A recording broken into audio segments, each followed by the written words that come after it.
मारा जाऊं। अब मैं इस लड़ाई को लड़ता रहूंगा। मैनपुरी में हर चौथे दलित की जमीन पर, हर कमजोर व्यक्ति, चाहे वो पिछड़ा हो चाहे जनरल किसी भी कास्ट का हो, उस पर समाजवादी पार्टी गुंडों का कब्जा कर रखा है। जो माना तो जमीन छीन ली, लेकिन ये लड़ाई अब जारी रहेगी। तो जो बाबू सिंह कानपुर, सारी संपत्ति कर दूंगा बाबू सिंह की बेटियों के नाम, चुप्पी तोड़ते सामने आया आशु दिवाकर। कानपुर के चकेरी में किसान बाबू सिंह यादव की आत्महत्या मामले में फरार चल रहे 1 लाख के इनामी डॉक्टर प्रियरंजन आशु दिवाकर ने आखिरकार अपनी चुप्पी तोड़ दी है। किसान की आत्महत्या के बाद से फरार चल रहे डॉक्टर प्रियरंजन आशु दिवाकर ने मीडिया के सामने आते हुए दावा किया है कि अगर वह दोषी निकलते हैं तो अपनी पूरी प्रॉपर्टी बाबू सिंह की बेटियों के नाम कर देंगे, वरना इस मामले में जो भी सपा नेता बातें कर रहे हैं वह अपनी प्रॉपर्टी का 1/4 हिस्सा उनकी बेटियों के नाम कर दें। आशु दिवाकर ने इस लड़ाई को धर्मयुद्ध बताते हुए कहा कि अब ये लड़ाई होकर रहेगी। उन्होंने कहा कि बहुत बड़े अपराधियों से उनकी लड़ाई है। इसके साथ ही आशु दिवाकर की खुद की हत्या किए जाने की भी आशंका जताई है। श्यामनगर स्थित अपने आवास पर मीडिया के सामने आए डॉक्टर प्रियरंजन आशु दिवाकर ने कई दस्तावेज रखते हुए कहा कि उन्होंने आत्महत्या नहीं की बल्कि शराब पिलाकर उनकी हत्या की गई है। इस मामले में खुद को फर्जी फंसाए जाने का आरोप लगाते हुए आशु दिवाकर ने सपा नेता राजाराम पाल और नरेंद्र यादव पर भी गंभीर आरोप लगाए।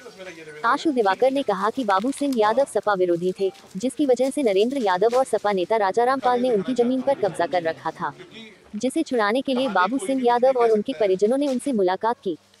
लेकिन प्रमाणों के साथ हाँ अब आए अभी सब दे देंगे। अखिलेश यादव जी ट्वीट करते हैं, एक मिनट भैया फिर से बोलो। शुरुआत जो है अखिलेश यादव जी के ट्वीट से करते हैं। अखिलेश यादव ट्वीट करते हैं, भाजपा नेता डॉक्टर प्रियरंजन की बदनीयत और धोखाधड़ी यह किसान बाबू सिंह की आत्महत्या का कारण बनी, इसके पर्याप्त सबूत हैं। तो वो पर्याप्त सबूत क्या हैं, क्या प्रमाण उनके, और पूरी कहानी सच्ची और बताने का प्रयास करता हूं। और आपको जिस मेरे प्रश्न पर, जिस मेरे आंसर पर आपको लगे कि ये शक है या इसको दिखाइए पेपर्स, मैं आपको पेपर्स दिखाऊंगा। जी के नाम पूसा देवी जी निसंतान थी, उनके कोई बच्चा नहीं था। चूंकि पूसा देवी जी ने रजिस्टर्ड गोदनामा 1978 में किया था, तो इस हिसाब से उनके सभी प्रॉपर्टियों के जो स्वामी थे वो बाबू सिंह होते थे। लेकिन 2022 से पहले बाबू सिंह को ये राइट्स कभी नहीं मिल पाए कि वो सरकारी अभिलेखों में जमीन के स्वामी बन पाते। जी के नाम पूसा देवी जी निसंतान थी, उनके कोई बच्चा नहीं था। चूंकि पूसा देवी जी ने रजिस्टर्ड गोदनामा 1978 में किया था, तो इस हिसाब से उनके सभी प्रॉपर्टियों के जो स्वामी थे वो बाबू सिंह होते थे। लेकिन 2022 से पहले बाबू सिंह को ये राइट्स कभी नहीं मिल पाए कि वो सरकारी अभिलेखों में जमीन के स्वामी बन पाते। वसीयत जनरेट की, फर्जी वसीयत जनरेट की, उस वसीयत के आधार पर 16 साल के बाद 2012 में समाजवादी की पार्टी की सरकार जब आती है तो बिना मूल वसीयत को देखे दाखिल कार्य तहसीलदार ने कर दिया। उस जमीन के मालिक हुई। 2016 में बाबू सिंह जी ने मुझसे कहा कि भैया ऐसे मामला है, आप तो अध्यक्ष हो और मैनपुरी से हो, किस तरह से मेरी जमीन मुझे मालूम पड़ी। नरेंद्र यादव समाजवादी पार्टी के नेता ने छीन लिया। जब उसके खिलाफ निगरानी योजित की नरेंद्र सिंह यादव ने, तो कमिश्नर साहब का जो ऑर्डर है मैं आपको पढ़ के सुना रहा हूँ। मैं चीज पढ़ के सुना रहा हूँ, जिसमें कमिश्नर साहब ने 2012 के जो ऑर्डर में कहा, तत्कालीन तहसीलदार न्यायिक कानपुर नगर 2012 का यह कृत्य कदाचार की श्रेणी में आता है।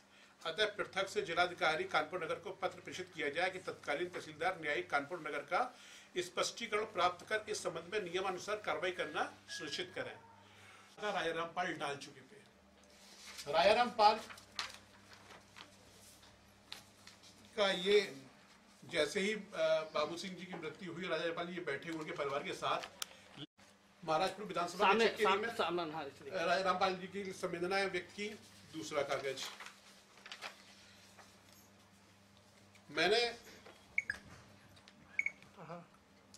इस विषय को जब बताया था प्रारंभिक दिनों में ही, तो बीजेपी नेता प्रियरंजन आशु के वीडियो के बयान पर किसान आत्महत्या प्रकरण में आया मोड़। रायराम पाल जी क्या लिख रहे हैं आप देखिएगा। सांसद रहे हैं, विधायक रहे हैं, ये उनका स्टेटमेंट है। उन्होंने कहा, अब मैं आपको कुछ पेपर्स दिखाने जा रहा हूँ। हाँ भैया चल रही है। रायराम पाल, बयान श्री रायराम पाल, पुत्र श्री रामनाथ पाल, उम्र 37 वर्ष, पेशा विधायक, निवासी 81/1 बर्रादू कानपुर नगर।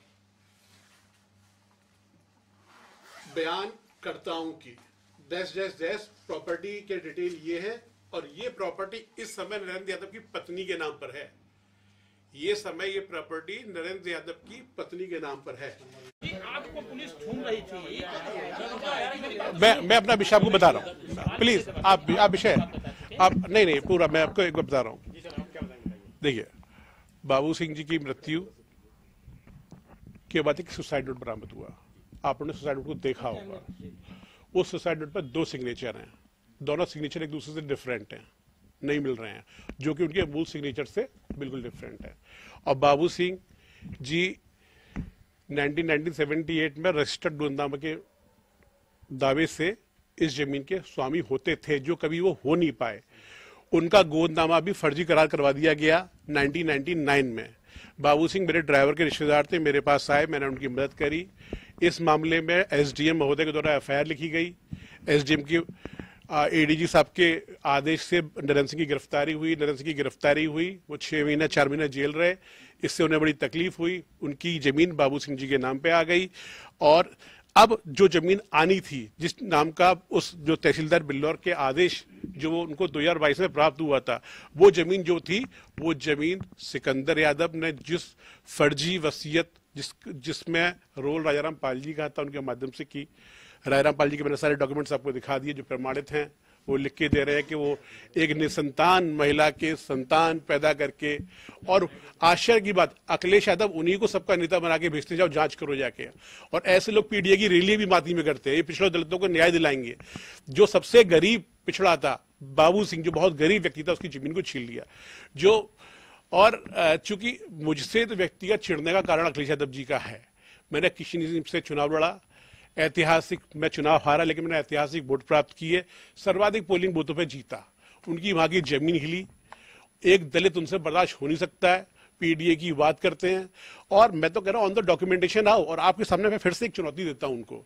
यदि बाबू सिंह की जमीन का एक टुकड़ा, एक पैसा, एक लालच मुझ पे साबित हो जाए, मेरे 2 बच्चे हैं, मैं अपनी सारी प्रॉपर्टी उनके बच्चों के नाम, बाबू सिंह के बच्चों के नाम पे कर दूंगा। लेकिन यदि मैं ऑन द डॉक्यूमेंटेशन इस पूरे प्रकरण में बाबू सिंह के साथ हुए अन्याय में अखिलेश यादव को 15 मिनट में आपके सामने साबित कर दूं कि उनकी सरकार में किस प्रकार से बिना मूल वसीयत देकर रजिस्टर्ड कर दी, बिना पेपर्स को दाखिल खारिज कर दिया, राजाराम पाल जैसे लोगों ने, राजाराम पाल के लोगों ने उनकी जमीन को छीन लिया, तो क्या उनके भी 3 बच्चे हैं, क्या 1/4 हिस्सा वो बाबू सिंह के बच्चों के नाम पे करने के लिए तैयार है? मेरी चुनौती को स्वीकार करें। उनकी बाबू सिंह की बेटियां आरोप लगा रही हैं कि आपने उनकी जमीन 6 करोड़ में सौदा करा करके ले लिया है, उनको नहीं मिली, और पैसा भी नहीं मिला, और जमीन उनकी चली गई, ये किसी राहुल जैन के नाम पे। जी, इस पे क्या कहें? इस पे मैं बता रहा हूं आपको। बाबू सिंह जी कभी भी अभिलेखों में इस जमीन के स्वामी नहीं बन पाए थे। मुकदमे लड़के उनकी आर्थिक स्थिति बड़ी खराब हो चुकी थी।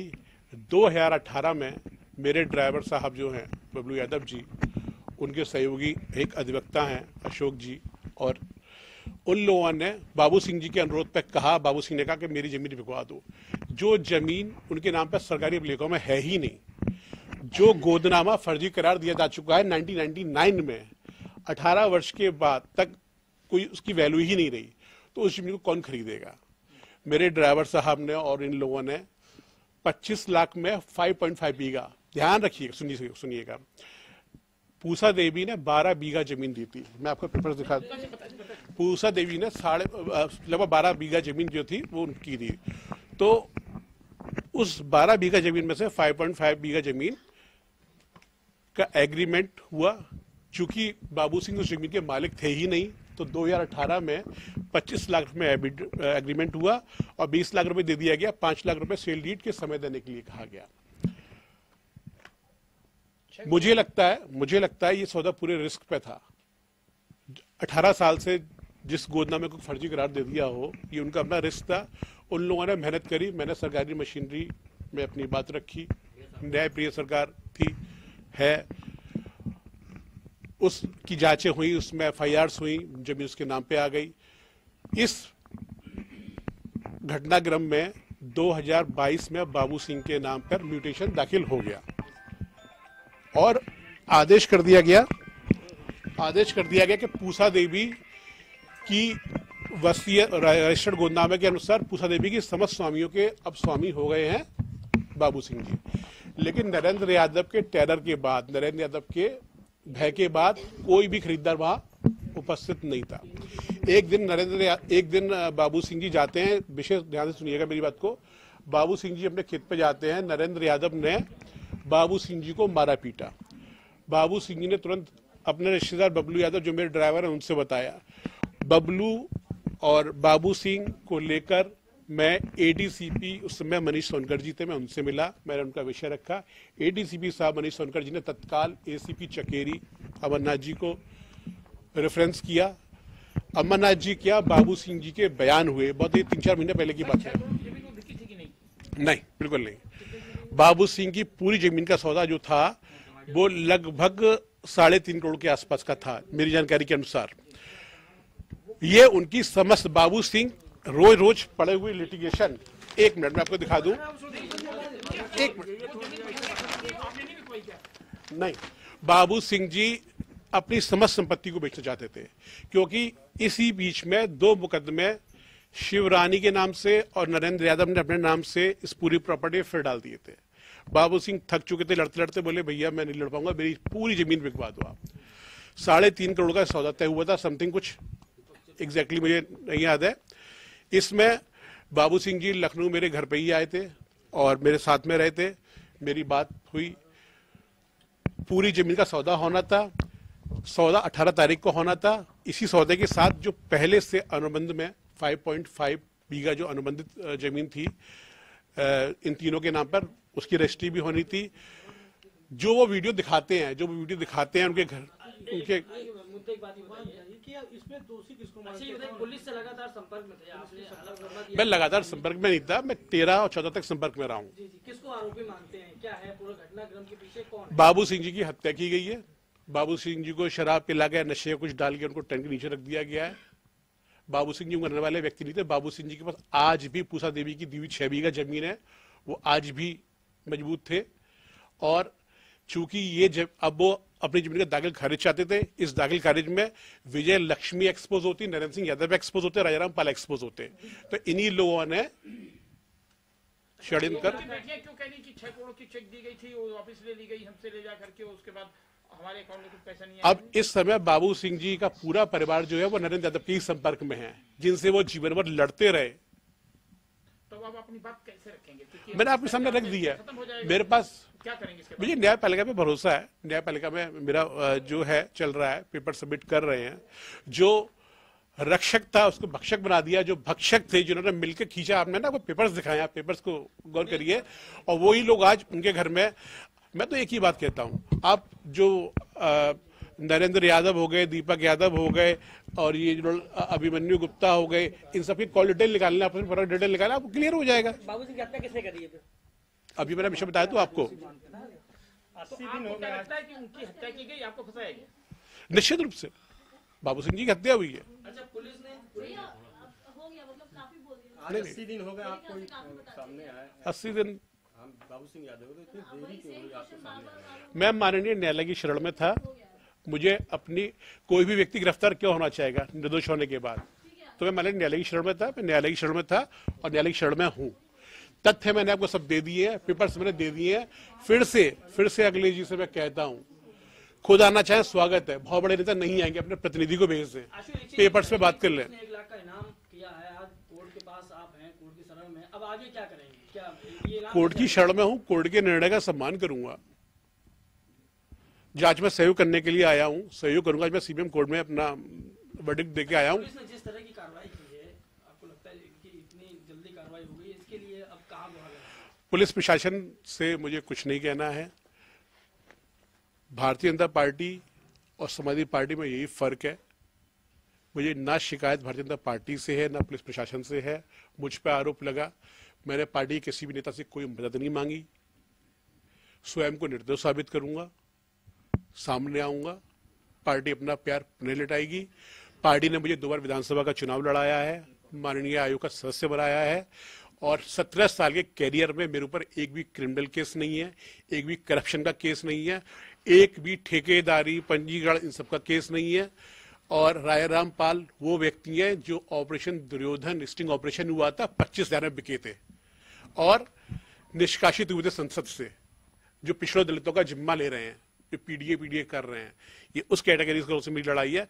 मैं तो तय कर चुका था कि अब मैं अपना जीवन राजनीति छोड़कर डॉक्टरी में करूंगा, लेकिन आज ये ब्यूगल फूकता हूं ऐसे धर्मियों के खिलाफ, अब ये लड़ाई जारी रहेगी। अच्छा आपने अखिलेश यादव को चैलेंज किया है अभी, किस बात का चैलेंज है और कहाँ तक इसको पूरा विषय भी मैंने रखा, आप यहीं पे थे, आप यहीं पे थे। मेरा उनसे यही, फिर से आप मेरी बात को सुन लें, यदि मैं दोषी निकलता हूं बाबू सिंह जी की इस घटनाक्रम के लिए तो मैं अपनी पूरी प्रॉपर्टी देता हूं उनको, उनके बच्चों के नाम पे। यदि उनकी सरकार, वो और उनके राजाराम पाल इस घटनाक्रम में कल्प्रिट साबित होते हैं, जैसा मैंने अभी साबित किया आपके सामने ऑन द पेपर्स, तो वो भी 1/4 हिस्सा उन बच्चों के नाम पे कर दें। यही मैं खत्म होता हूं और अब ये लड़ाई खुल के होगी। मैं जानता हूं बहुत बड़े अपराधियों से मेरी लड़ाई है, मेरी कभी भी हत्या हो सकती है, लेकिन ये धर्म युद्ध है, अब ये लड़ाई जारी रहेगी।